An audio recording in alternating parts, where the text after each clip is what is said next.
Hello and welcome to day number 3 of the 5-day Barre Chord challenge. Got some really cool stuff for you today. If you've been struggling with the shape, finding any discomfort in your hand or difficulty in applying the pressure for the bar, I just want to share one really important secret too that can make barre chords heaps easier. When you're pressing the barre chord down, let's say we're playing this E-shaped barre chord here.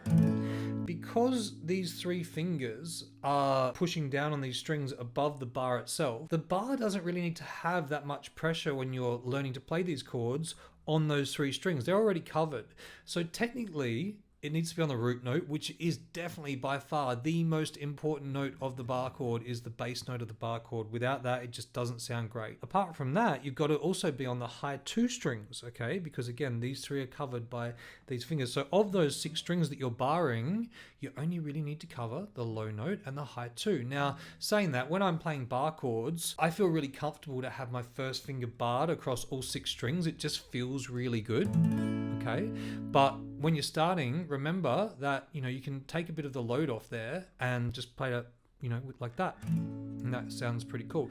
That's probably not going to get you all of the notes quite as clear, but you'll probably get the high E string and the low E string and most of the notes in between with these, okay? So it works really well. The same thing applies with the A-shaped barre chord that we did in day 2. Again, I like to have my first finger clamped across all 5, but as you're getting used to it, the first finger really only needs to be on the root note and also on the high E, because these 3 notes are covered by the 3 fingers there. So you can kind of relax that finger a little bit and just have more of the bass note impact and that high string and not be worrying so much about those middle strings. Really cool. Now, what we're going to do today is we're going to actually just forget about the bar for a second and practice the other 3 fingers and get strong with those. Again, please remember that this does take some time. I would say a minimum of 3 to 6 weeks before they start sounding really nice and clean, but this is going to help you heaps today, okay? So check this out. With that shape, if you're going to play a basic E chord and go to a basic A chord, firstly, let's just check that you've got those chords nice and clean. So play a basic E, and just checking all of those 6 strings are ringing out nice and cleanly. So with my right hand, I'm just running across the strings, making sure it's all nice and clean. If yours is not sounding clean, make sure you do my free 7-day guitar challenge and you can clean up all that basic technique stuff so your chord sounds nice and clean. Here's the A chord. The A chord here, I've got my 3 fingers in a row, and again with your right hand just making sure that it all sounds really nice and clean, no buzzes or dead notes. So what I'm going to do is, in an open position, I'm just going to forget about the bar for today and let the nut do the work, okay? So I'm going to forget about that first finger, and I'm just going to play a basic E chord shape with these fingers. That's going to feel really weird, but it's really important to do it here. If you cannot do it here, there's no way you're going to be able to play a barre chord. So just get used to it here first, then we can work on these fingers without needing to use the bar. Get strong, and then when we combine it back with the bar shape in the next lesson, it's going to be so much easier. We'll do it a bit today as well, but try this E chord. So I've got now my second finger on the first fret of the G string. I've got my third finger there on the second fret of the A string, and my pinky is squeezed up there, right up on the second fret of the D string. So with that, with my right hand, I'm playing all 6 strings, and the left hand is playing that E chord. Next, we're going to go to the A chord. So once you got that, we're going to go to an A, except instead of playing the A the usual way like this, what we're going to do is actually use these fingers here. Getting used to that. Now notice my pinky there, I've got it right up to the fret, okay, right squished in there. It's that sweet spot. I feel like the more I can squeeze my pinky up here, the less distance or less I have to stretch to get these ones up closest to the fret, okay? Remember, the further we go back on the fret, if we're right back here, it's going to be very hard to play that note. So we really want to try and squish it up as much as we can to get that nice and clean. So there's my A chord. Remember, with that A chord, it's 5 strings. Great. All right, let's now go back to that E chord shape. Now, this is going to take a bit of practice. Here it is again. Second finger on that first fret of the G, third finger on the second fret of the A, and the pinky on the second fret of the D. Remember, if this is hard, which it will be at first, this is way easier than playing barre chords. So make sure you can do it like this first and get comfortable with this. Just like when you first learned a normal E chord or a normal A chord, it was really hard. Just like with this finger, it's going to be a bit tricky for a few days, but it will get much easier. So the E chord, let me hear it. Great job. Just take that time to adjust that and get that just right. Again. Now when you're ready, let's move over to that A chord shape together. I'm going to move the second finger up here and the third and the fourth fingers down here. And that's 5 strings with my pick. Okay.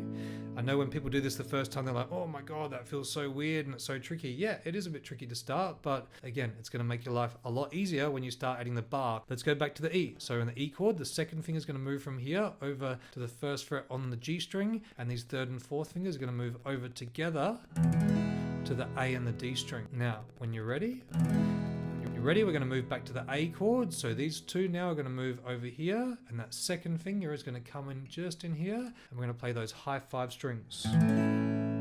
So now I'm going to apply a gentle sense of rhythmic accountability to try and get those chords a little bit quicker. We'll start super slow, and we're going to change those chords every 4 beats. All right, so get that E chord set up. Remember, we're going to that A chord with that new shape. Let's start here, and I'm going to play it, and then we're going to have 4 beats to change to the next chord. So here we go. I'll count you in with 3, 4. Now the E shape. 2, changing to the A. 3, 4 and 1. Good job. Back to E. 3 with this new shape. 4 and 1. Great job.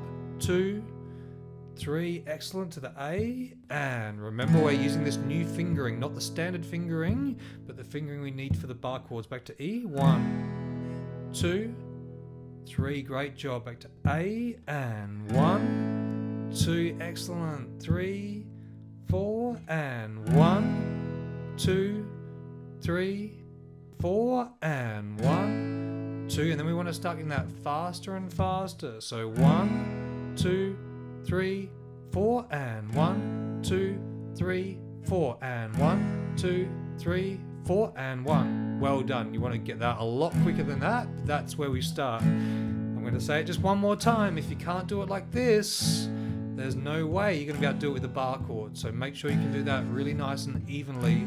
After a few days, that's going to become like second nature, okay?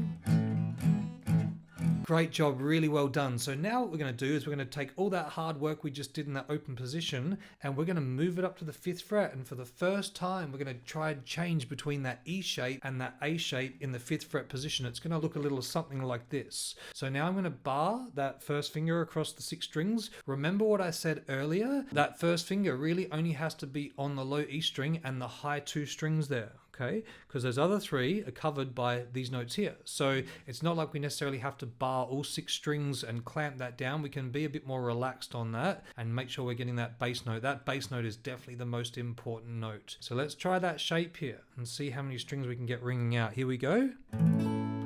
Great job. Now what we're going to do is we're going to move that over to that A chord shape, and you can see now these fingers are firing a little bit easier. It's not quite as difficult as it was before, hopefully. Again, it's going to take some time. Now remember, with that A chord shape there, that first finger really only has to be on that bass note and also on the high E string, because these 3 here are covered by these fingers here. So it doesn't necessarily need to bar across all 5 strings. Okay, I like to play with a solid bar across all the 5 or 6 strings. Like, you know, when I'm playing that first shape, I like to have it flat and barred like I showed you in day 1 and 2. But when you're starting, it's totally fine to avoid a bit of pressure on those middle strings. Like I said, just kind of keeps it a bit easier. Let's try going between those 2 shapes really slowly a few times here, and we're going to have some really cool exercises in day 4 to help you with this. But let's try that E shape together. Here we go. So getting it all set up on the 5th fret there. Good job. And then we're going to move over to the A shape and get that all set up. Now we're going to go back to that E shape and then back to that A shape.